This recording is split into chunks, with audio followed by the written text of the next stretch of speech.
Hello madam, నమస్తే. సౌజన్య గారు నమస్తే. నమస్కారం అండి. మీ గురించి చెప్పండి మేడం. నేను సౌజన్య లో ఉంటాను. నేను వాషింగ్టన్ డీసీలో ఉంటాను. అండ్ నేను ఇన్ఫర్మేషన్ టెక్నాలజీ ఐటీలో పనిచేస్తుంటాను అండి. బట్ ఎంత ఇక్కడ ఇన్నేళ్ల నుంచి ఒక 20-22 సంవత్సరాల నుంచి ఉన్నా కూడా మన భారత్ అంటే ఇంకా ఆ గుండె అట్నే కొట్టుకుంటా ఉంటుంది. సో అందుకే ఇప్పుడు వచ్చే ఎలక్షన్స్ మనకు చాలా ముఖ్యమైనవి. అండ్ ఏమంటారు, అందరూ ఓట్ వేయాలి, బీజేపీని గెలిపియాలి. అందులో ముఖ్యంగా ఇప్పుడు నేను కిషన్ రెడ్డి గారి గురించి అని కాల్ చేద్దామని అనుకున్నాను అనమాట. అట్లా ఫస్ట్ ఆఫ్ ఆల్ తెలంగాణ ప్రజలకు, సికింద్రాబాద్ ఓటర్లకు అందరూ వెళ్ళి ఓటు వేయాలి అని చెప్పి విజ్ఞప్తి. ఎస్పెషల్లీ కిషన్ రెడ్డి గారి గురించి నేను ఏం చెప్పాలనుకుంటున్నా అంటే, ఎంతమంది ఆయనంత అనుభవం గల వ్యక్తి. ఆఫ్ కోర్స్ మనకు మోదీ గారు వాళ్ళందరూ అడుగుజాడలలో నడుచుకుంటూ, బట్ వ్యక్తిగతంగా కిషన్ రెడ్డి గారు చాలా అనుభవం గల వ్యక్తి రాజనీతిలో. అండ్ నేను ఇంతమంది రాజకీయ నాయకుల్ని చూస్తున్నాను కదా, ఎన్నో ఛానళ్ళు చూస్తాము, ఏదేదో చూస్తాము అన్ని ఏంటంటే యూట్యూబ్లలో ఎన్నో ఛానళ్ళలో చూస్తున్నా. ఎప్పుడు కూడా కిషన్ రెడ్డి గారు పరదూషణని నేను చూడలేదు ఎప్పుడు.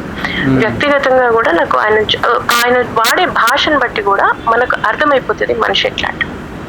ఓకే, అండ్ అది వ్యక్తిగతంగా చూసుకున్నా. బట్ ఇన్ జనరల్ డెవలప్మెంట్లో చూసుకుంటే కూడా మీరు రైల్వేస్ తీసుకోండి, హెల్త్ ఇన్ఫ్రాస్ట్రక్చర్ తీసుకోండి, లేకపోతే అదర్ రెగ్యులర్ రోడ్స్ కానీ అట్లాంటి ఇన్ఫ్రాస్ట్రక్చర్ తీసుకోండి, లేకపోతే మెగా న్యూట్రిషన్ క్యాంపెయిన్స్ తీసుకోండి.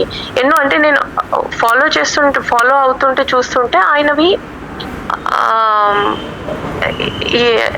చెప్పే అవకాశం దొరక్కనో లేకపోతే ఏంటో తెలియదు కానీ ఆయనవి బయటికి ఎక్కువ రావట్లేదు. సో ఎక్కువ అంటే ఇన్ జనరల్ అన్ని ఇక్కడ అవుతుంది, ఈ డెవలప్మెంట్ అవుతుంది, ఆ డెవలప్మెంట్ అవుతుంది అని వస్తుంది కానీ, but he's very instrumental. I must say he's very instrumental. Sorry, complete తెలుగులో మాట్లాడాలి అని అంటే కొద్దిగా ఇబ్బంది. Right, and infrastructure Hyderabad regional ring రోడ్డే తీసుకోండి, వాళ్ళ సహకారం లేకుండానే అయ్యిందా? వ్యక్తిగతంగా చూసుకున్నంత వరకు మన ఇంటికి వచ్చి మన ఇంట్లో చేయాలి అని అంటే ఇది కూడా కాదు. అంటే ఇప్పుడు కూడా చేసినట్టు కిషన్ రెడ్డి గారు ఏ పార్టీ నుంచి అయితే ఇప్పుడు పోటీ చేస్తున్నారు, ఏ పార్టీ నుంచి, ఆయన ఎప్పటి నుంచో బీజేపీ, పార్టీలు మారే మనిషి కూడా కాదు ఆయన. ఆయన ఎప్పటి నుంచో బీజేపీ, ఆ బీజేపీ నుంచి ఏదైతే చేస్తున్నారో మీరు ఏ వర్గం వాళ్ళ గురించి చూసుకున్నా, ఏ వర్గం నుంచి చూసుకున్నా కూడా జన్ధన్యే తీసుకోండి, ఏది నల్సే జల్లే తీసుకోండి, అంటే నేను అంటుంది ఏంటంటే ఆ ఇన్కమ్ స్ట్రాటాలో ఉన్న వాళ్ళది చూసుకున్నా వాళ్ళకి అట్లా హెల్ప్ అయింది. సరే, మనకు ఎప్పటి నుంచో కనెక్షన్లు, వాటర్ కనెక్షన్లు ఉన్నాయి, ఎప్పటి నుంచో మనకు బ్యాంక్ అకౌంట్లు ఉన్నాయి, ఇట్లాంటివన్నీ మనం కొంత మిడిల్ క్లాస్ వాళ్ళది అనుకుందాం. మిడిల్ క్లాస్ వాళ్ళు ఇండ్లలోకి వచ్చి ఇచ్చేదేముంటది?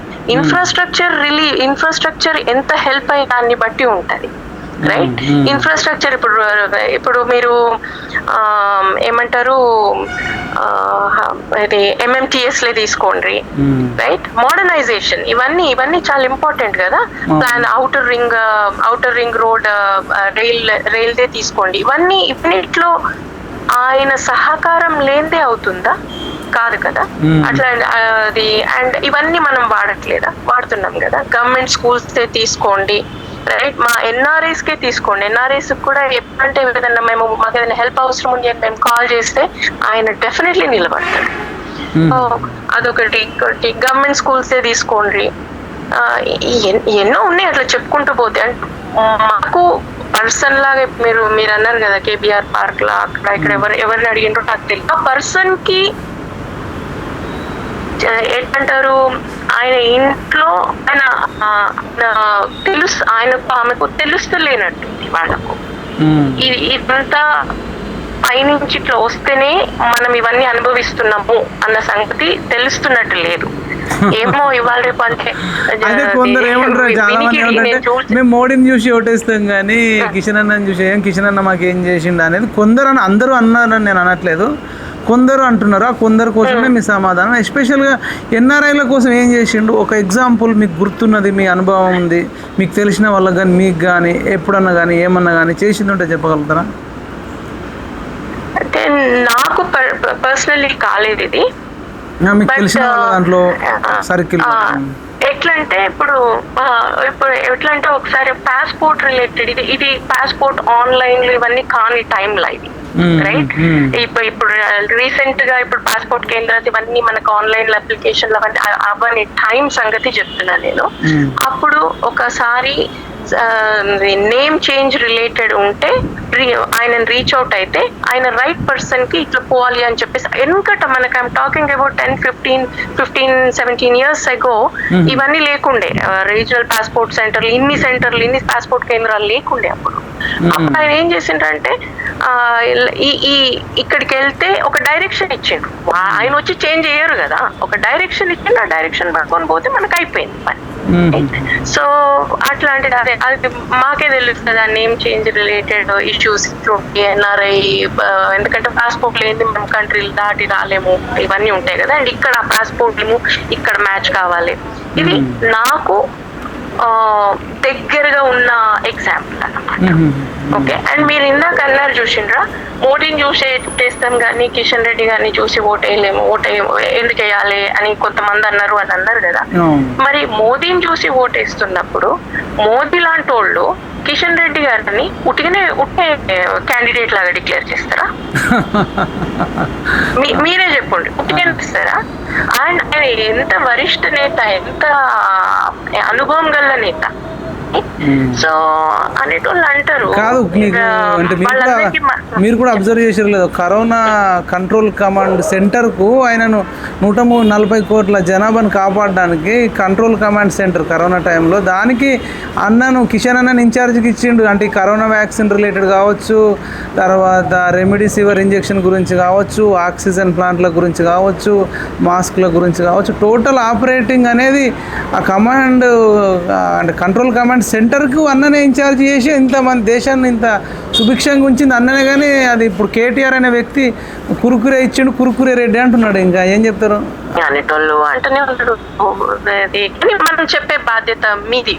అయితే అన్న కూడా అన్న ఇప్పుడు నేను చాలా మందికి కొన్ని విషయాలు చెప్పినప్పుడు మరి ఆయన చెప్పలేదంటే, చెప్పకపోవడం అన్న తప్ప అంటే, అవును అన్న తప్పే, వేరే వాడు అంత పబ్లిసిటీ చేసుకుంటున్నప్పుడు మరి అన్న మీడియాలో చెప్పాలా కదా అని వీళ్ళు అంటున్నారు. ఆయన మీడియా ముందు ఎప్పుడు చెప్పాలి. ఇంకొకటి మేడం, గాంధీ హాస్పిటల్లో ఎవ్వరు కూడా పేషెంట్లను చూడడానికి పోలేదు, ఎవ్వరు పోలేదు, డాక్టర్ ఇన్స్పెక్షన్ కూడా చేయలేదు. ఒక కిషన్ రెడ్డి గారు కిషన్ అన్ననే 12 సార్లు వెళ్ళి పేషెంట్లను పరామర్శించి ఆక్సిజన్ ప్లాంట్లు పెట్టించి ఏమేమి అవసరాలు ఉన్నాయో అన్నీ తీర్చిండు. ఈయన పోయిండు, తర్వాత ఈటల రాజేందర్ గారు ఇద్దరే పోయారు తెలంగాణ రాష్ట్రంలో అయితే హాస్పిటల్లో చుట్టూ కరోనా టైంలో. ఎగ్జాక్ట్లీ. అప్పుడు నా కొడుకు అది మన గాంధీ హాస్పిటల్లో ఏమంటారు హౌస్ సర్జన్సీ చేస్తుండే. అప్పుడు అది నా బాబు చెప్పినండి అనమాట. సీఎం కూడా పోలేదు, కేసీఆర్ సీఎం కూడా కరోనా టైంలో గాంధీ హాస్పిటల్ వెళ్ళలేదు, విజిట్ చేయలేదు. కేటీఆర్ కూడా వెళ్ళలే, హరీష్ రావు వెళ్ళలే. కానీ వెళ్ళనోడికే నోరెక్కుతుంది, ఆయన కురుకురే వంచిండు అని చెప్తున్నాడు. ఆక్సిజన్ వంచింది మాత్రం చెప్పట్లేదు. ఎగ్జాక్ట్లీ అదే అంటున్నా. అదే అప్పుడు ఆ కేటీఆర్ నోటికి హద్దు లేదు. నేను చెప్తున్నా కదా నేను. అది అంటే ఏంటంటే మళ్ళీ వాళ్ళందరూ సోకాల్ ఉండే అమెరికా నుంచి పోయిన వాళ్ళు అంటారు. కానీ ఎంత మనము ఏది మన మాస్ చేయాలి అని అనుకున్నా ఆ ఆశకు దిగాల్సిన అవసరం లేదు. ఏంటంటే మనం ఇట్లా మాట్లాడితేనే మనకు ఆ లోకల్ జనాలు అట్రాక్ట్ అవుతారు అని చెప్పి మాట్లాడడము, అది నువ్వు అట్లా మాట్లాడుతుంటే గురించిన ప్రజలు కూడా అట్లే మాట్లాడతారు కదా, యథార ప్రజ అంటారు. ఇంకా మాట్లాడే తీరు ఇంకా అది దిగ్గచ్చిన మాటలు కడుపులో తిప్పుతుంది, తప్పించేం కాదు. Okay madam.